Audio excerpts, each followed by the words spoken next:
Hello, I'm Marjorie Lowe and welcome to Spotlight on the Arts. Today's show is dedicated to all those hardworking people in the world. You know the kind, the ones that work 3 jobs and then come home to even more work. You'll understand why in a minute when we meet our guest, but first, let's meet our panel for today. Andy Rogo.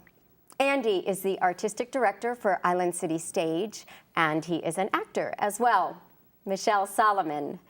Michelle is the editor for MiamiArtScene.com and is also a theater critic. And finally, Mr. Dan Clancy. He is an award-winning playwright. And now, I'd like to introduce our special guest today. He is a director, an actor, a musician, a theater educator, and probably a million other things that we don't know about yet, but we're going to find out very quickly. I do know that he is a very good friend of mine, Mr. Bruce Linser. We're so excited to have you today. Thank you. I'm thrilled to be here. So with that long list, I should probably ask you where you clone all the Bruce Linsers, but... I wish. If we could perfect that, that would be good. Exactly. So tell us a little bit how you ended up in South Florida. Well, I grew up in Wisconsin and became an actor at a very young age. My first professional job was at 16. And then I went to school for a little while, got cast in the national tour of Big River, toured around with that. I did cruise ships for a while and eventually moved to Chicago, LA, and then New York. And we left New York in 2004. And came down here because we were tired of the winter. Good reason. A big reason. And I started working at the Caldwell back in 2004, and I've been very lucky to keep working ever since. So you were here as an actor, and then how did you become interested in becoming an educator as well? I actually came down to get out of the business altogether. Oh, I was going to be a paramedic, believe it or not. And it's a very convoluted story, and I found out that I had to be a firefighter as well as a paramedic in Florida. So I started taking fire training, and that was not for me. I'm grateful that there are people out there that want to do that, but that's... But you do put out fires anyway. I do put out fires in a very different way. And so then I was sort of thinking, well, what am I going to do? And I had auditioned for the Caldwell before and been called back for them and in New York. And so I sent the headshot, and they called me in, and I just started doing that. 2007 was the first time that I worked at FAU Summer Rep. Right. And it was those guys, Jean-Louis Baldet, Des Gallant, that really sort of fostered my interest in education. They said, you're really good at this, you work well with students, have you ever thought about doing it? And I thought, no. and so I went back to school, finished my degree at FAU, got my MFA in directing because of them, and that's how I got started in And you've worked with Lynn University. Yes, I'm currently a visiting professor at Lynn University in musical theater. I'm also an adjunct at FAU still, and I was Dean of Theater at Dreyfus School of the Arts for 3 years, taught there for 6. Excellent. That's a really good segue on, like, when I always think, I think a lot of us have acting backgrounds, but how do you bring your acting background into directing? Because now most of your time is really, I believe all of your time is directing now. I'm spending a lot more time directing, which I love, yeah. I think the biggest thing is more directors should be actors first, because you know what the actors are going through, you know how to communicate with actors. I think it makes a big difference. The empathy of understanding how they work and who they are and how they get to the performances that they get to has been really, really helpful for me. I want to congratulate you on your Silver Palm Awards, not just for acting, but also for directing. When did you know that you were going to have a life in the theater? Did it start out like when you were 5 or 10? Was there that moment? It's an aha moment. Yeah, there was at the public library where I grew up, there was a group called the Yarn Spinners that did shows on Saturday mornings, and I got involved with them very early. I was probably in grade school. And then my first full-scale musical was with the Patio Players, a local community theater group, and we did Finian's Rainbow. And that was in 7th grade, and I just never stopped after that.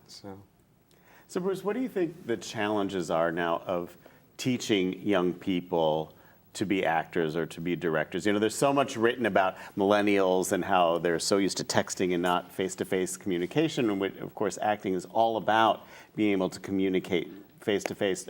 What do you think the challenges are of teaching young people today? I think there are several. I mean, first of all, I do workshops with actors about engagement where you just have to stand and look at somebody in the eye. And it's amazing how uncomfortable people, but even professionals, right, get uncomfortable with that sometimes. It's not in our makeup anymore. We do spend so much time. Still. Yeah. Being still and being present is, I think, a real challenge for people. What I find the most, though, with young people is the lack of imagination. And I say this to them, you know, I used to go out and play in the backyard and build forts out of nothing and, you know, play cowboys and Indians. And now, of course, that's all politically incorrect, but you know what I mean. I mean, we used our imaginations and we created whole worlds for ourselves. Right.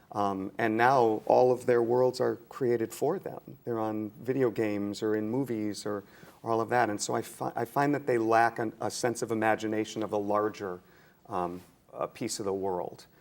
So that's kind of the biggest thing, is getting them out of that that stiffness, right? That small world place. And when they break out, they're very excited by it. I mean, my acting classes, I have students all the time that say, "Whoa, I never realized that I could feel like that," right? And that's great. But it can be a challenge to get them there sometimes. And do you find it's you have a different approach directing students than you do professionals? I don't, and I probably should say that I do, but I find that most professionals are hungry for that sort of direction as well, right? And I've said this a million times. Until I started teaching audition classes and teaching acting classes, I don't think I was that good of an auditioner. But when you teach it, you suddenly learn how to do it, and it becomes a part of your fabric because you're watching them and you're helping them. So I think I've become a better actor and probably a better director because I've been teaching. It was Oscar Hammerstein who said, "From your pupils you'll be taught," and I think that's very much So here's all the clones coming together and making up who you are. And I find that professionals like that. They like to be pushed to those. You know, I always say it feels like we're going back to acting 101, and actors are like, yes, we like that, because nobody talks about, right, objective and how we get there and the why behind the what and all of that stuff. So I think actors are hungry for it. There are people probably who are watching today who never took an acting class. So in your beginning acting class, what would it be like? Is it improvs? Is it theater games? Is it? Yeah, we do all of that. The biggest thing, again, the first thing that I do with my beginning acting classes is just make them stand there and be. And it's a big wall. And once you see that wall come down and you see them get comfortable in their bodies, get comfortable in who they are, get comfortable with other people, seeing them, I have an exercise that I do right off the bat that I say, just stand there and say, "I deserve to be seen and heard." Oh, I love that. Which is huge, because so many of them get up there and they're self-conscious and they're like, "Oh, everybody's watching me." And I say, yes, exactly, that's the point. Everybody's watching you, and you have to be comfortable being seen and heard. And that's a huge breakthrough for a lot of them, when that wall comes down and they realize that who they are is enough. So one of the other million jobs that you have, and this is something we've done together, is the drama workshop. You worked as a dramaturge. Also on a piece we worked together. Yes. But you're the manager now of the drama workshop. So people watching, tell them a little bit about what that is and the process. And the drama workshop develops new plays, and so the future of the American theater is in new works, as we all know, and that used to be developed on Broadway, and these days that's way too expensive. So it's come to the regional theaters to really start doing that development and then take them from there to larger venues. And that's what DramaWorks is doing with the drama workshop. So every year we take submissions from agents and from playwrights around the country. And we whittle that down, and then we do a new reading series every year. So we're doing 5 plays a year that we read in front of an audience. It's just staged readings, but it gives the playwright a chance to sort of work on the piece. It gives audiences the chance to get involved and engaged in new works. And it just furthers the art form. They're part of really the process. exciting. Then they feel like they own Exactly, the because there's play. always a talk back afterwards, so you get to hear how audiences respond or don't respond, which is really important for the development of those pieces. Well, I'm curious because I've always had mixed feelings about these kinds of workshops and readings, because one, either the playwright doesn't really want to hear the feedback, or Ask the the opposite, playwright. they take all the feedback and then they don't quite kind of know what to do with it. They want to try to please everybody. And so what do you feel has been the success so far? How have the playwrights you've worked with, how are they using that opportunity? Yeah, and you're absolutely right. I mean, we did a workshop there of a play where the playwright was simply completely resistant, was not interested in hearing anything that we had to say, and that's fine. That's the prerogative of the artist, right? And I kept saying to this playwright,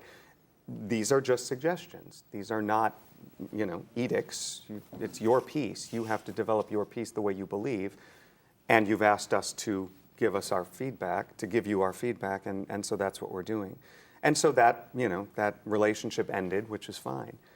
We've had a number of playwrights, Edgar and Emily, Right, Joe. Joe McDonough, who is so That's open wonderful. and so willing, and we also did a reading of Koalas by J. Joseph Cox out of Chicago, and he too was just so willing and so interested, and I loved him because he would say, yes, but this is where I was going, or yes, that makes sense, and what do you think of? And so that was a really collaborative where we were banding ideas back and forth, and that's exciting. That's that's why we do what we do.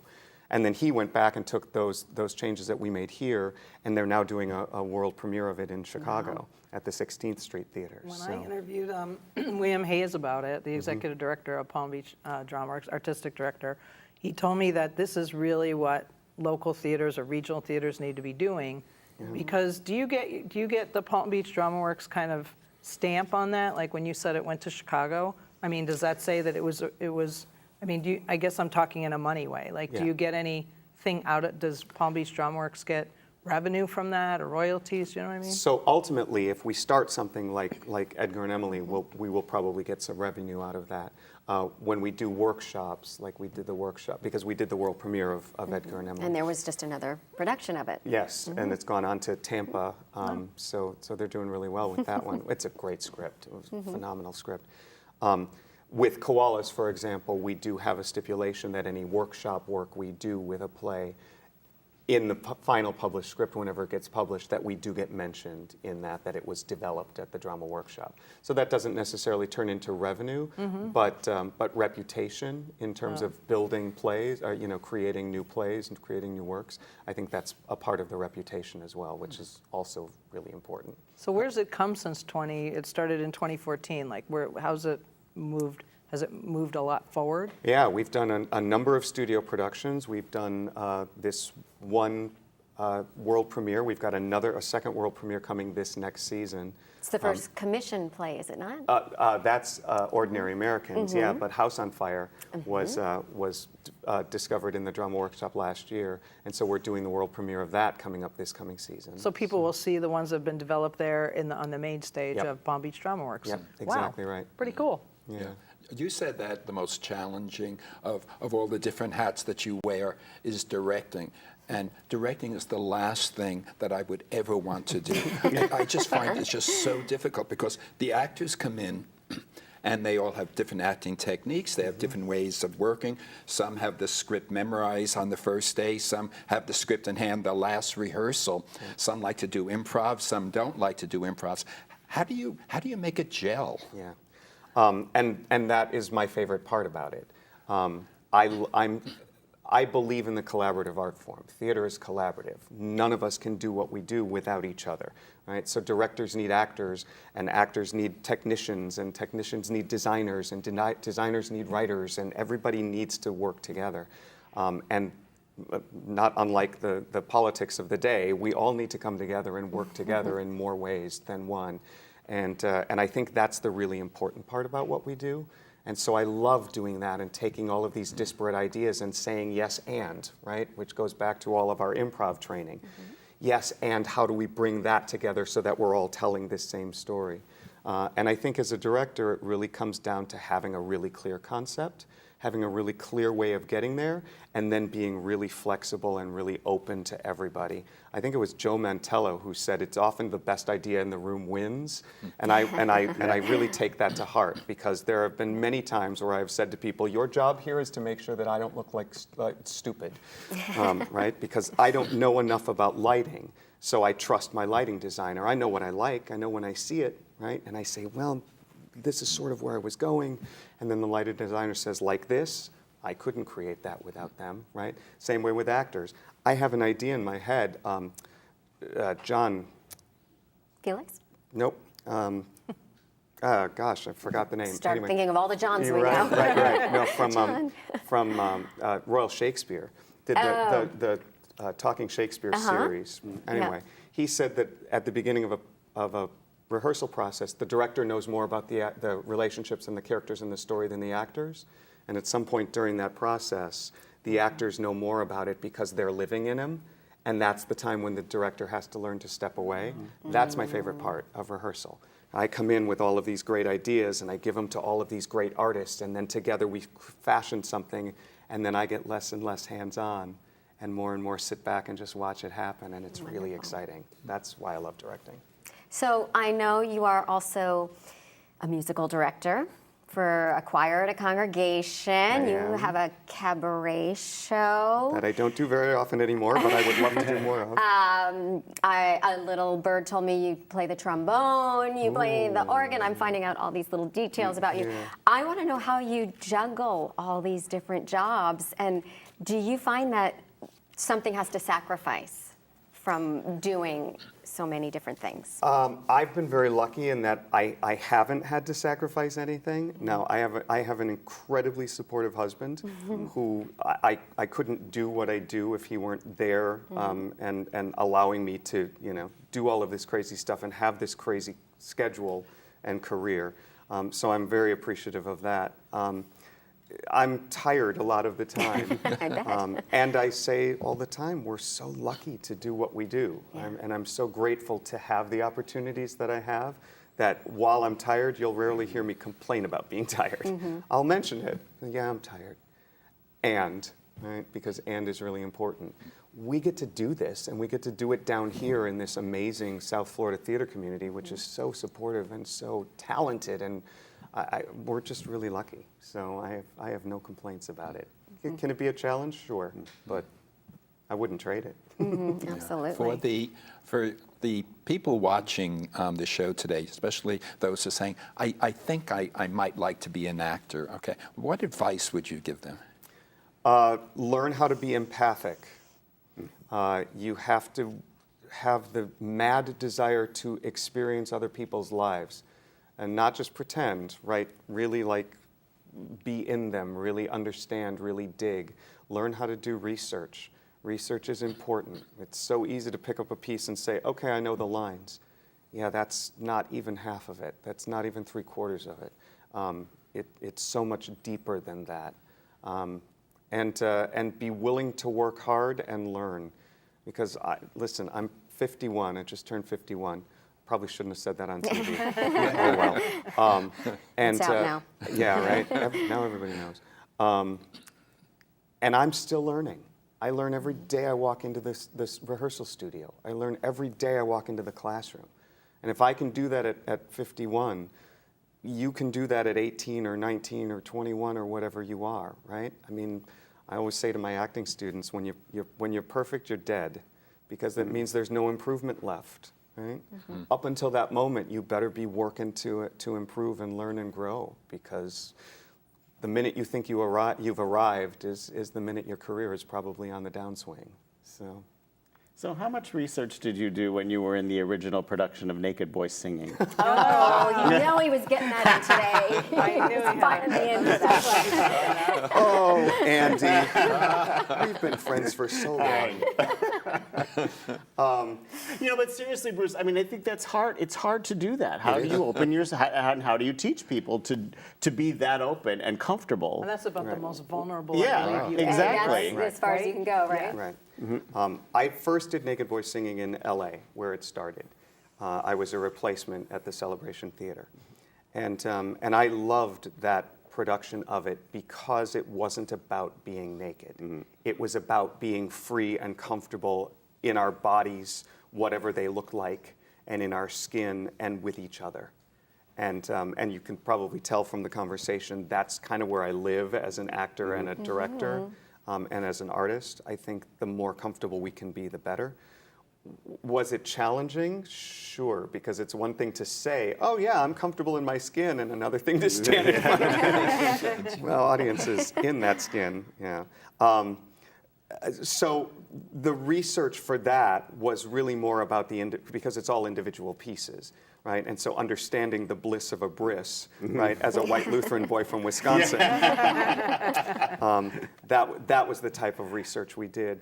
And that show, again, was all about connecting with people in ways that weren't physical, right? We were physical with each other, but it was really about this and opening ourselves up to each other. So it was a beautiful experience. I loved it. I wouldn't want to do it again at this age, but yeah, it was really interesting. I enjoyed it. Yeah, listening to you talk, I think we've all gained so much, and you've had so many different experiences. I wanted to talk a little bit about the audience. Like, how are today's audiences? You know, I mean, I always feel like I ask that question because I think we all know, like, live theater and live performance is at a different place today. You were talking about, you know, how people are so immersed in their phone. So, you know, because you come from so many different places, listening to you talk as being an actor and now, you know, directing, working with students. What is the state of affairs, I guess, with audiences? Oh, well, a couple of things. You know, when I was doing The Drowsy Chaperone at the WIC, I start in the dark. And so I come through the curtain and I cross the stage and I sit in the chair. And it's a sea of blue glow out there with cell phones. And I thought, how depressing, right? That here you are, you have this opportunity to engage with live people in a live situation, and you're still doing this. And the fact that cell phones go off, and the fact that people answer them, and the fact that people have whole conversations with their seatmate like they're in their living room, it really has become a TV generation. I don't think that's a bad thing. There's great work going on in TV. The problem, as I see it, is that audiences don't understand the difference. And I think that's really important, that we understand that these are live people up here, that we can hear you, and we see you doing everything that you're doing. That was a great opportunity because you got to speak directly to them, so you could pull them back in. Absolutely. Well, you know, it's funny because one of my favorite stories that we tell all the time, and I don't know if you remember when we were doing The Pride, and the woman who decided right near the beginning of the show, it's Bruce and Michael McKeever, and they're talking, and this woman decides to get up and change her seat. Oh.